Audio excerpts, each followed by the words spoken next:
புனர்பூச நட்சத்திரம் வரக்கூடிய பாரப வருடத்தினுடைய புத்தாண்டு பலன்கள் இந்த ஓராண்டு முழுக்க எப்படி இருக்க போகுது அப்படிங்கிறத பார்க்குறோம். புதிய வாகனம் வாங்கக்கூடிய அமைப்பு, பழைய வாகனங்களை சேல் பண்ணக்கூடிய அமைப்பு, புதிய வாகனம், ஆபரண சேர்க்கை, பணம் வரவு, வருமான உயர்வு, இதெல்லாம் கண்டிப்பான முறையில் நிச்சயமாக இருக்கும். அதே சமயத்தில் உங்களுக்கு நம்பிக்கை துரோகம் செய்தவர்களை விட்டு நீங்கள் விலகுவீங்க. ஒவ்வொருத்தராக உங்களுக்கு துரோகம் செய்தவங்க ஒவ்வொருத்தராக உங்களை விட்டு விலகி போவாங்க. அப்போவே நீங்கள் தெரிஞ்சுக்கலாம் இவங்களாம் நமக்கு செட் ஆகாத ஆட்கள் அப்படின்னு. அதாவது ஒரு விஷயம் என்னன்னு கேட்டிங்கன்னா, முதுகில் குத்து வாங்கிறதுக்கு இடமில்லாத அளவுக்கு நீங்கள் துரோகங்களை சந்திச்சிருப்பீங்க கடந்த காலகட்டத்தில்.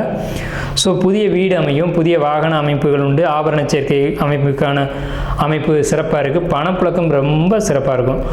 அளவுக்கு மீறிய பணம், அதாவது எண்ணி வைக்க முடியாத அளவுக்கு பணம் சேரும். பணம் வந்துருச்சு, அந்த பணத்தை எப்படி கையாளுறது அப்படின்னு கூட தெரியாத அளவுக்கு பணம் வரும். இந்த பணத்தை எப்படி கையாளுறது அப்படிங்கிறதுல கவனமாக கையாளுங்க. பணத்தை கணக்கு வழக்கு தெரியாமல் கையாளக்கூடாது. ஆனால் பணம் உங்களுக்கு மிகுதியாக வந்துக்கிட்டே இருக்கும். இந்த பாரப வருடம் முழுக்கவே உங்களுக்கு பண வரவு இருந்துக்கிட்டே இருக்கும்.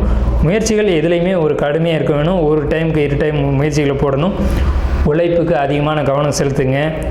குழப்பங்கள் அதிகமாக ஏற்படும். உங்களுடைய மனசை ஒருநிலைப்படுத்துங்க. மனம் ஒருநிலைப்படும். உங்களுக்கு இது நாள் வரையிலும் இருந்து வந்த பிரச்சனைகள் எல்லாமே இருந்த இடம் தெரியாமல் காணாமல் போகும். நீங்கள் வழிபட வேண்டிய தெய்வம் அப்படிங்கிறது அதிதீஸ்வரர், திருப்பத்தூர் மாவட்டம். அதிதீஸ்வரர், அதிதினா விருந்தினர்கள் அர்த்தம். அதிதீஸ்வரர் உங்களுக்கு திருப்பத்தூர் மாவட்டத்தில் இந்த கோயில் இருக்குது.